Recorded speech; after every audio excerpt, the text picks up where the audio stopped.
picture this scenario for a second.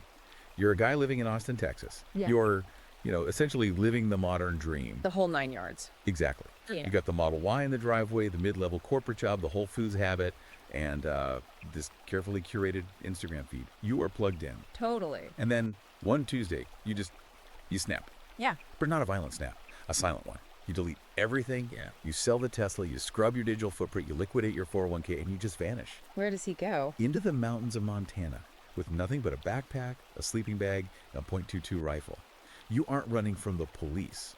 You're running from something much bigger. You're escaping a society you've decided is rigorously designed to dismantle you. That sounds like the opening scene of a survival thriller or a manifesto, doesn't it? It does. But according to the source material we have on the desk today, this isn't fiction. This is the opening salvo of a very real, very specific life strategy. Welcome back to the Deep Dive. Today we are buckling up for an ultra-long, incisive, and frankly fascinating discussion. We are tackling a controversial underground ebook titled Minimal Monk Mode: Silent Financial Running, TV, Mini Fridge, Mattress, and Clean Living in the Red Pill Refuge Camp by Conrad Riker. It's a mouthful. It is. Now, listen to me closely. Before we go any further, and I mean right now, you need to do two things. First, hit that like and subscribe button for the deep dive. Do it so you don't miss these breakdowns. Yep. Second, pause this if you have to, open up a new tab, and go to Amazon Kindle or Google Play Books and buy this book immediately. Seriously, you're going to want to follow along with us. It's dense. Very. Also, make sure you follow the author at Conrad Riker over at Substack. It is definitely a text that demands attention. Riker isn't writing a self-help book in the traditional sense. He calls it a field manual for men who feel they've been exiled by modern culture. A field manual. I like that. It's angry in places, but it's also meticulously structured. Right, and our mission today is to really get into the weeds of this. This is tailored for a very specific audience. Men's rights activists, the red-pilled community, but the arguments Riker makes about the history of our institutions, Yeah. they're complex. He's talking about how society has been captured by feminists and Marxists, and he is not subtle about it. Not at all. Exactly. And just a quick disclaimer before we unpack this. Our goal here is to report impartially on the, intense and provocative viewpoints in Riker's book. We are exploring his survival manual, trying to understand the logic driving these conclusions. So let's start with the diagnosis. Riker paints a pretty bleak picture of the Western world. He argues that the institutions we trust, HR departments, the courts, media, education, they've all been captured. And he describes a very specific mechanism of control. He uses the term dynocracy. His core argument is that these institutions have been feminized, taken over by what he calls cultural Marxists. Okay, but what's the tool they use? That's what's fascinating. He calls it the feminine overcode. The overcode. That sounds almost sci-fi.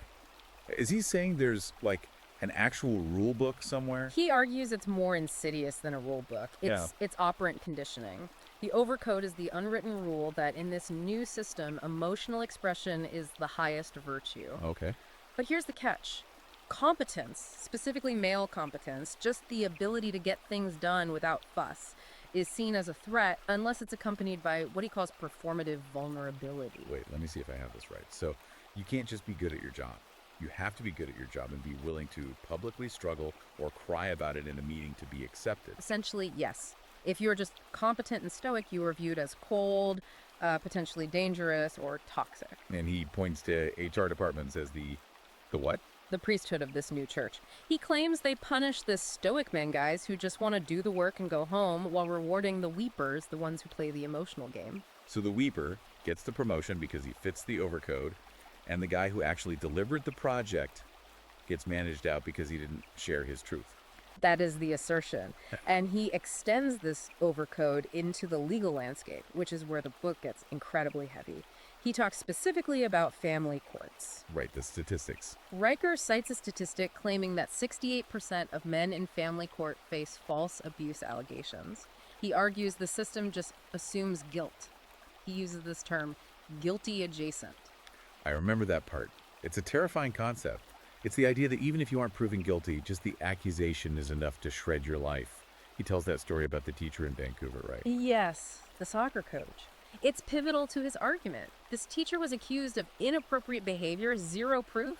The criminal case was dropped. It literally didn't happen. But the school board. Refused to rehire him anyway. Because the accusation itself was the stain. Exactly. He wasn't guilty, but he was guilty adjacent. In the eyes of the overcode, the institution had to sacrifice the man, just in case. Riker uses this to illustrate what he calls the virtue penalty. Which is the idea that high character, honest men are actually at a disadvantage. Precisely. Because they refuse to manipulate the system, while sociopaths who can fake vulnerability thrive. And this leads to his solution. He says, you can't win this game. The only rational move is the silent exile. So men are withdrawing not because they're weak, but as a strategy. As a counterinsurgency. Which brings us to the core concept, monk mode. So monk mode. When I hear that, I usually think of, digital nomads trying to launch a drop shipping business, but Riker, he's talking about something much more primal. He defines it as counterinsurgency. It's a strategic retreat. The central metaphor he uses is the hedgehog versus the fox. I love a good animal analogy, but usually the fox is the hero, right? The fox is smart. In the West, yes. But Riker flips it. He says the fox is clever, it's fast, and it chases validation. But the hedgehog has one defense that always works. It curls into a spiky ball. It becomes impossible to consume. Exactly. Riker argues that modern men need to become hedgehogs. Minimalism, silence, no debt. If you need nothing, the system can't control you. This connects to his whole rant about domestication. He thinks comfort, the soft bed, the tasty food, Netflix, isn't just a luxury. He sees it as a leash. Yes, he believes comfort is the primary tool of control. He introduces this concept of the gratification gradient. Okay, what's that? The text argues that the system is built on dopamine addiction. If they can keep you chasing the next hit food, likes, porn, spending, they own you. The primary weapon a man has is the ability to defer gratification. So it's not just save money, it's starve the enemy of your attention. Correct. If you can delay the reward, you break the chain of control. You become, in his words, ungovernable. Speaking of breaking chains, let's get into the physical tactics. Yeah. This is where the book moves from philosophy to a literal manual.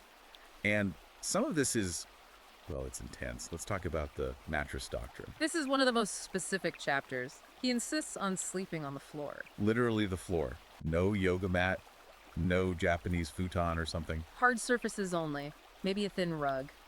He calls the modern bed the cushion cult. His argument is that soft beds breed soft men.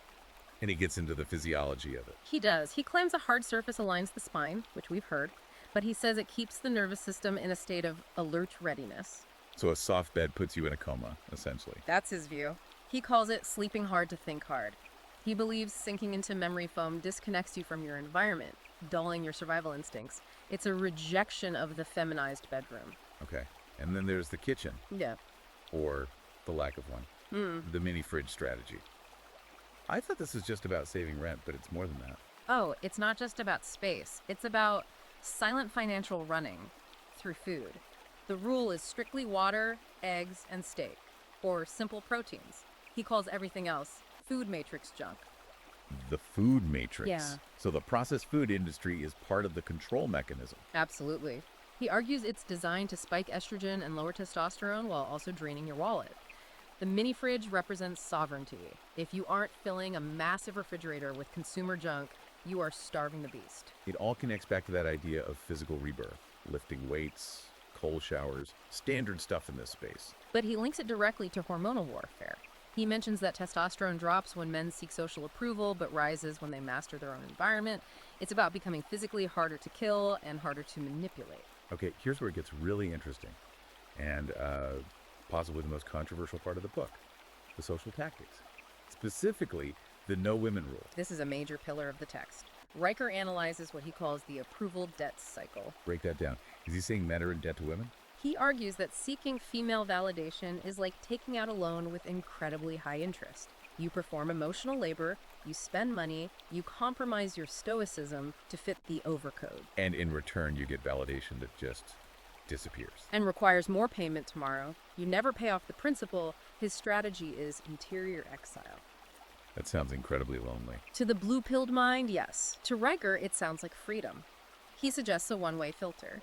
You only engage with women when absolutely necessary for a mission or for business. Otherwise, you're a ghost. Is this supposed to be a permanent state? He frames it as a strategic phase for a man to rebuild himself, but he pairs this with the no-fap imperative. He views pornography as, quote, neurochemical warfare. Back to the dopamine argument. It is. The text claims porn shrinks the brain and steals willpower. He describes a porn poverty loop. The argument is that if a man is sedating himself with artificial gratification, he loses the drive to conquer the real world. It drains ambition, keeps him poor and pacified. Exactly. And to tie it all together, there's the silence protocol. This is about how you talk or don't talk. The anti-gossip code. Right. Riker argues that feminine social aggression operates through gossip and reputation destruction. The only defense is total silence. If you don't give them words, they can't twist them. But you have to speak sometime. What if you're cornered in an argument? That's where he brings in the Truth Bomb Manual. He instructs readers on the trivium grammar, logic, and rhetoric. He says by using strict logic, you can dismantle an opponent without ever raising your voice. The hedgehog again. Spikes out, mouth shut. But you can't be a sovereign hedgehog if you're broke. So, money. Stoic financial running. This isn't just skip the latte, is it? No, it's much more radical. The goal is escape velocity or silence velocity. The strategy is extreme frugality. No subscriptions, no car payments, living in a studio or even a van. He brings up Ronald Reed. I love that story. The ultimate archetype for this lifestyle, the janitor who died a millionaire, Riker uses him as the example of stealth wealth. Reed avoided status signaling entirely. So if you live in a van, eat only eggs, and sleep on the floor, your overhead is almost zero. Exactly. And when your overhead is zero, your need to submit to HR, to the overcode, to a boss you despise, that also drops to zero. That is silence velocity. And part of this involves cutting out the dopamine economy, the media detox. Riker argues that Netflix, TikTok, and the news are psychological warfare designed to fragment male attention. If your attention is fragmented, you can't focus on your mission. So what do you replace it with? You're sitting in your studio, sleeping on the floor, eating steak. You can't just stare at the wall. You reclaim the Western canon. Riker specifically tells the reader to read Dead White Men, Marcus Aurelius, Seneca, Nietzsche, Machiavelli. Why them specifically? He claims they teach duty, honor, and stoicism concepts he asserts are feared by the left because they create strong, ungovernable men. Which leads us to the end game, the final exodus. He is just saying do this and die alone. He has a vision for the future. He calls it the silent renaissance. He predicts a phase 3 of societal collapse. He believes the current system is unsustainable and will crumble. When that happens, the disciplined men, the hedgehogs, will be the only ones left standing to rebuild. And this involves a literal move, right? The rural shift. It does. The text cites statistics about rural men having higher testosterone, owning firearms and land. It's a move toward total self-sufficiency. Solar power, water, food. And this is where the Red Pill Refuge Camp comes in. Exactly. Riker clarifies it's both a mental state and a physical reality. He describes groups of men living off-grid, sharing skills like coding and combat, completely detached from the systems they believe are crumbling. So to wrap this up, what does this all mean? We've looked at the diagnosis, the tactics, and the escape plan. If we connect it all, Riker's book is a manifesto for total systemic withdrawal. He's arguing you can't fix the system from within because the institutions are designed to digest you. The only winning move is not to play. It's financial, emotional, and physical autonomy. It is. It's the image of that hedgehog again. The man who owns nothing, needs nothing, and therefore cannot be controlled or destroyed. And because he has spines, he is dangerous enough to be left alone. That is a lot to process. It's intense, it's controversial, and it is undeniably a fascinating look into a very specific worldview. And we've barely scratched the surface here. Oh, there's so much more in the book itself. The specific logic puzzles for the truth bomb section, the nutritional breakdown. Absolutely. So here is your mandatory call to action again, and I'm serious about this. If this deep dive sparked even a little bit of curiosity, or if you feel that overcode closing in at work, you need to go to Amazon Kindle or Google Play Books right now and buy Minimal Monk Mode by Conrad Riker. Read the source material for yourself. Form your own conclusions. And don't forget to follow the author, at Conrad Riker, at Substack, to see where this silent renaissance goes next. It's a perspective you won't find in the mainstream, that's for sure. Thanks for diving deep with us today. Remember, like and subscribe so you don't miss the next one. And as Riker would say, keep your spines out. Keep your spines out.